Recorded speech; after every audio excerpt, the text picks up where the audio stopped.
What's up, blockchain? Okay, hi everyone. Welcome for joining to the new people.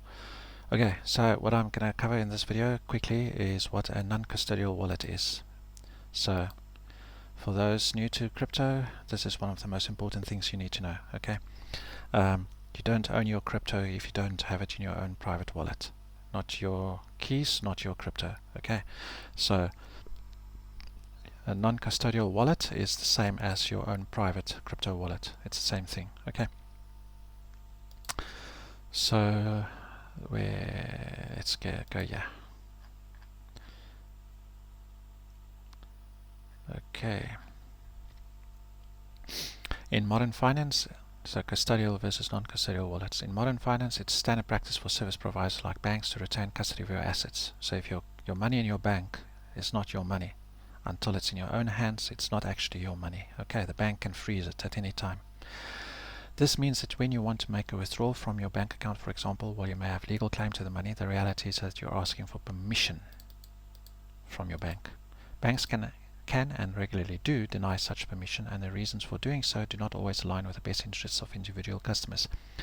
Further, even when service providers uphold the custody rights of their customers in good faith, factors outside of their control may force them to deny you access to your money. Okay, that can happen.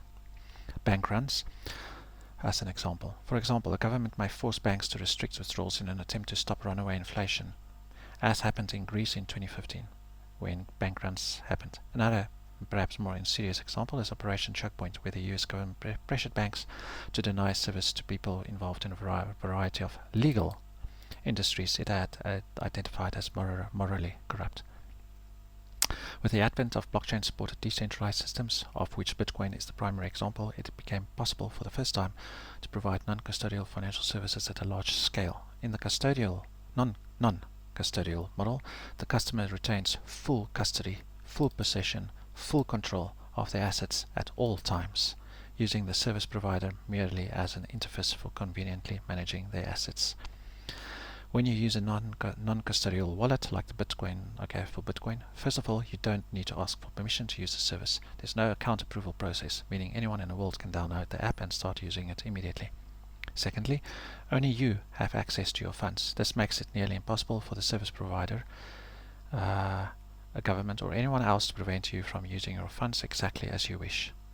Of course, with great power comes great responsibility. Since you're the only one with access to your funds, you need to manage your wallet carefully. What they mean there is your access keys, your private key especially. Okay. Anyone who gets a hold of your private key can get access to your private wallet and steal all your funds. So back up your wallet, they mean the private key, and adhering to password management best practices. No, not all cryptocurrency wallets are non-custodial or private. Centralized cryptocurrency exchanges, Coinbase, Binance, etc. provide custodial cryptocurrency wallets, meaning they have control. So it's there. These exchanges have their own private wallets, and then you put your funds in their private wallets. Okay, so they have the keys, the private keys to their private wallets. Okay, and then the traders and investors put their funds, when it's on these exchanges, then their funds are in these exchanges as private wallets. So when your funds is in someone else's private wallets, you don't have access or ownership of the private key, and therefore not your key, not your crypto. Okay, so obviously legally you have access or claim to those funds on these exchanges, but they can at any time block access because it's their wallets. So if a market crash or anything happens and they think they need to protect their assets, their funds, they can prevent you from withdrawing your funds from their private wallets. Okay, so when your funds are in a centralized exchange's wallet, your funds is in their private wallet, but because and therefore it's non-custodial. Okay, non-custodial means your own private wallet. When it's in their private wallets, it's custodial.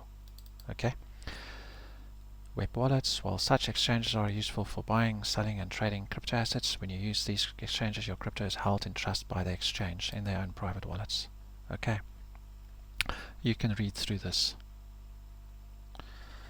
Non-custodial wallets. Your own private wallet. Excuse me. Non-custodial crypto wallets provide you with direct access to public blockchains. The best wallets like the Bitcoin allow you to customize the fees you pay to public blockchain miners and validators for your transactions. This means, for example, more advanced.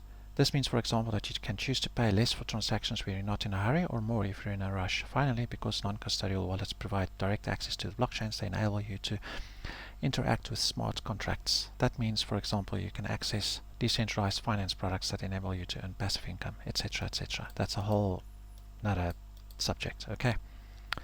How do I know if I'm using a non-custodial wallet? When you have the private key.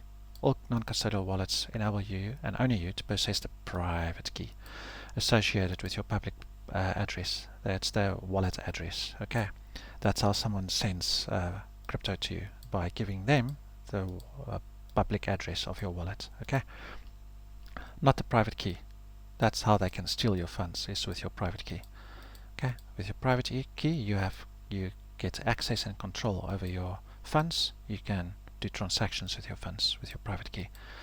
With a public address, someone can send funds to you and you can check your balance. Okay, but without this private key, all you can do is check your balance and send funds to this address. Without the private and with the private key, you can do transactions on your wallet. Okay, now your wallet's unique identifier to distinguish it from other people's wallets is this public address. Okay, so this typically takes the form of either a file or a mnemonic phrase that consists of 12 to 24 randomly generated words. This is converted into a private key. This file contains, it's usually a .json file, okay, which usually it's decrypted to give a private key. This is converted to a private key via encryption based algorithms. If your wallet doesn't have this option, it's custodial, meaning you're not in full control of your crypto assets. If your wallet doesn't have this option, what option? Where you have either a file, .json file usually, or a mnemonic phrase, okay, to access your wallet or to open your same existing wallet on a new device. Okay. So cloud backup, yeah. So yeah, in terms of non-custodial wallets, it's best to get a hardware wallet. Never put your private keys anywhere on the internet. Okay. Never put your private keys where hackers can get hold of it, and never input your private keys on a public computer which you don't own. Okay. So and one of the next videos I'll talk about MetaMask. Okay, good, thanks for watching.